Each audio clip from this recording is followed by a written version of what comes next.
This is Hayden Lermont from S8CTV. Today I'm very lucky to be joined over Zoom for the first time by Reese Lynch. Reese, how are you doing today, mate? Yeah, I'm good, mate. How are you? I'm doing brilliant, thank you. So obviously, we're a little under a week now on from your professional debut at the Hydro on the Josh Taylor Ekow Essuman Undercard. Overall, how did you evaluate your performance on that night? Yeah, mate. I thought it was a good performance. Obviously, I kind of set out what I wanted to do, and got the stoppage win. So yeah, overall, I'm pretty happy with it. Obviously, looking at your opponent on the night, I think he's only been stopped twice before fighting yourself. I think once against Stephen Cairns and the other against Isaac Loeb. I'm not 100% sure. Getting the stoppage over him, how did that sort of feel? Yeah, it was good. Just it was kind of obviously a statement. Just with the fact that he's only been stopped twice. So nah, it was good. I was proud of my performance. And it was just good to know that obviously my style kind of can convert to professional well. Do you know what I mean? Like I can sink into my shots as well when I need to. Obviously, walking out into the Hydro, pretty much sold out arena. Main card, on the card for the Josh Taylor Echo Esserman fight. Biggest card we've had up here in years up in Scotland. What did that sort of mean to you to, walk out into that arena in front of so many people? There's nothing better than walking out to a home crowd. Especially like I've not really got to do it much in my career as an amateur, with it being, international fights and always being away to different countries and stuff like that. So the closest I've got to it is Birmingham, but having a home crowd like in your home country, there's nothing better. Definitely. So obviously, we'll get back onto your fight in a minute, and we'll obviously talk what's next. But what I wanted to start with, how did boxing all come about for yourself, and where did that love for the sport come from? Basically, I started when I was young. I went to the boxing club. Basically, I played football. My brother played football. He was really good at it when he was younger. But I was terrible at football, so he stuck a pair of boxing gloves on me. I was decent. I was not an angry kid, but I had a short temper and stuff like that. So boxing probably suited me. So my brother used to obviously do pads and stuff with me when I was young in the garden and in my room and stuff like that. And then just kind of progressed from there. He took me up to the boxing club and I enjoyed it. And then I just stuck in for there. And then obviously my brother then came up. He wanted to train. He came up a bit for train. He came up and trained with me for a bit, and then he ended up getting into the coaching side of it. So, um, yeah, just kind of from a young age doing pads with my brother, and then he was like obviously pushing me to get into the sport as well.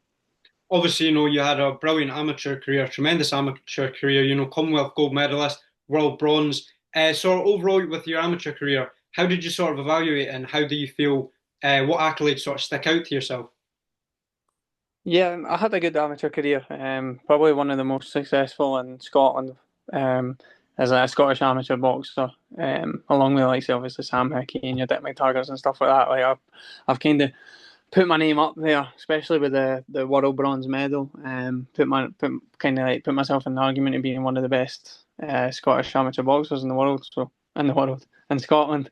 So yeah, no, I'm happy with the way my amateur career went. Obviously, I just missed out on the Olympics. That would have been nice, but um, of the Commonwealth Games and the Worlds is the two that's going to stick out for everyone, and it's the two big major medals that I won. So yeah, they're probably the highlights of my amateur career. Definitely, mate. So obviously, turning professional, you turned professional this year. You had your debut, like we say, last week on the Josh Taylor card. Where did that sort of decision come from to turn professional? And yeah, Just after the obviously the Olympic cycle kind of ended. I knew I wasn't going to the Olympics. I got beat off a good English kid when I had just came back from my injury. So I wasn't really backfiring yet. It was kind of like a rushed.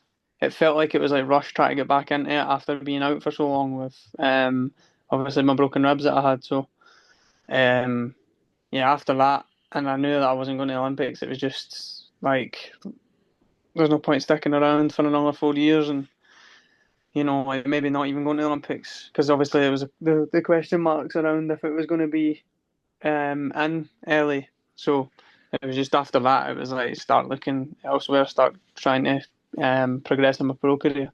And then I was speaking to Queensbury for a while. I've been speaking to Queensbury since like August last year, and I just took obviously they're busy with all the Saudi stuff and that, so it just took a bit of time to get it over the line. But once, obviously, I heard that I'd be fighting on the Josh Taylor card, that's kind of made up for, waiting around, and because it was one of the biggest, it's like a massive show to have your debut on. So yeah. Definitely. So, how did you sort of feel your style? Did you sort of feel your your style was maybe more suited to the professionals anyway last Saturday?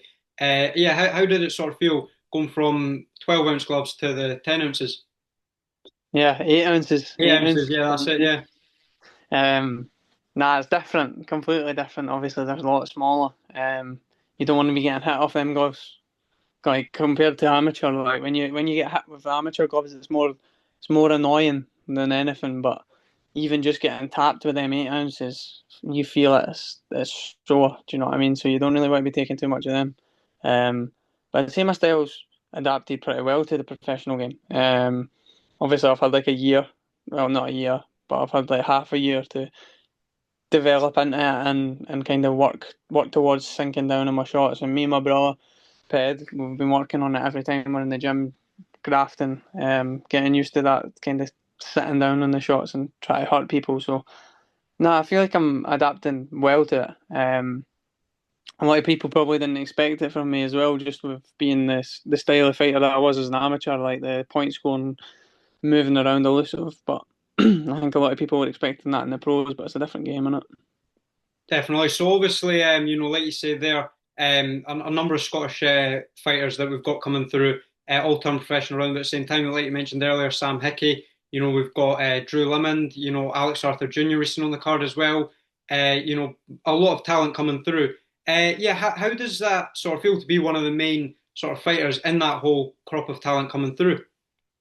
No, it's good. It's good to see, obviously, that there is a lot of talent coming through from obviously Scotland. Like usually, it's just the one kind of generational talent, but there's a lot of boys that can be holding big nights up here in Scotland. So it's good to see, like the likes of like Drew and Alex and stuff like that as well. They're all coming through, and it's good to see Queensbury are building up a bit of a stable up here as well. So hopefully they bring in more shows up to Scotland. Hopefully I can be headlining them one time as well.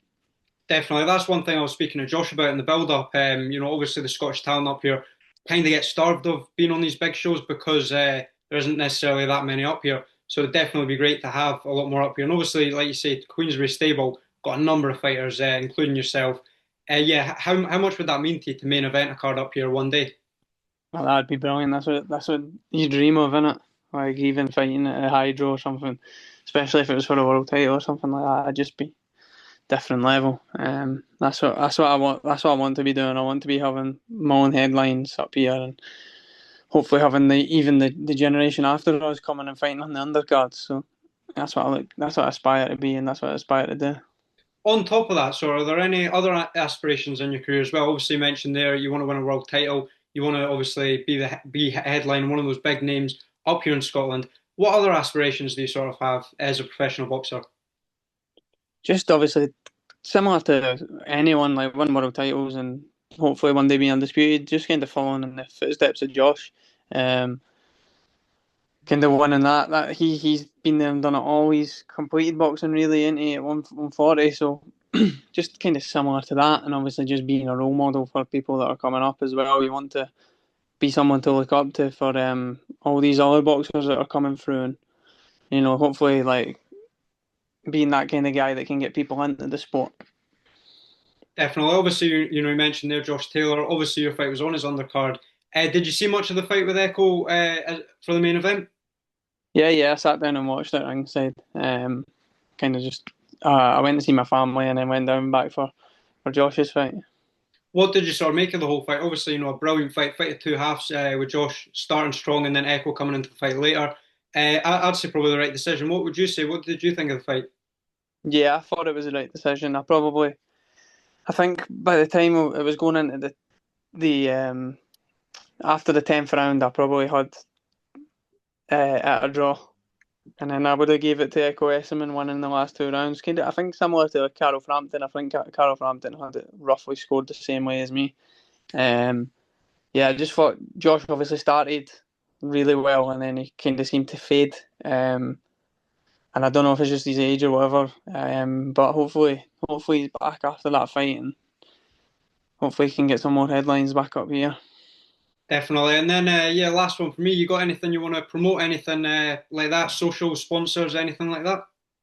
Yeah, just obviously follow me on Instagram or whatever as well if you're interested in following my journey. Reese7, and I'd just like to thank all my sponsors for obviously helping me out through camps and stuff like that. It doesn't go. I wouldn't be able to do it without them. Do you know what I mean? They helped me massively along the way. Big shout out to everyone that came and bought tickets and came to watch as well, and my family, my mum for cooking my dinners, and my missus for sticking by as well. Like it's while I'm in training hard, and do you know what I mean? Just all my family, friends, stuff like that for coming to watch. Definitely, Reese. And then last one for me. Obviously, with signing with Queensberry and having your professional debut with Queensberry, has there been sort of like a fight plan for yourself for 2025? And is there anything you can say on that? There's nothing been discussed as of yet. After my fight, I spoke to Lee, and he said that they'll be looking to get me out before the end of the summer. So hopefully I'll be well. I definitely will be back in the camp next week. Whether that's camp starting next week or just taking over and staying ready. But hopefully I should be fighting before the end of the summer and getting that second fight in. Definitely. Well, Reese, look forward to seeing it, mate. Thank you very much for your time. Really appreciate it. And yeah, we'll definitely do it again sometime. Perfect. And thank you very much.